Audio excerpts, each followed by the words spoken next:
You might have seen how dusty my camera is, and that's because I pocket it a lot. I do make sure to have this cap on right here, and this thing sticks on pretty tight. Lots of friction. I love this lens cap design.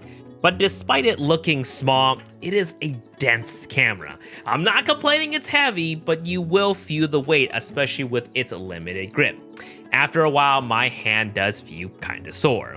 You can of course get a thumb grip or a grip extension, but some would argue that it would defeat the purpose of the pocketable form factor.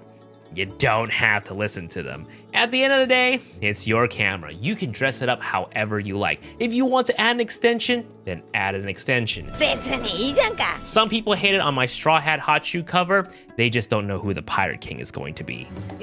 While I wouldn't use the ports while I'm using the camera, it's just awkward that it's on the grip side and not on the other side. It's such a strange choice, almost like they intentionally made the mic port here to be 2.5mm and not your standard 3.5mm, so you never use the mic, therefore you would never run into this problem. The shift in the 1/4" 20 screw hole was a huge concern, but if you're using a Peak design plate, you'll be okay. Just make sure that it's situated as far from the battery door as you can. It's still a little awkward to take the battery out, but it's doable.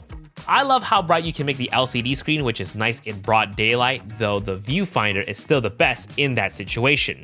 Menu, this is a tricky thing to talk about, so I'm not going to spend too much time on it, but most people will find it a bit slow and clunky. So if you're someone who's buying this camera but never struggled with any camera menus before, you will probably find this to be a frustrating experience. Like, one of the frustrating things for me that we keep running into is video playback. Like, you would think the playback button here means play the video.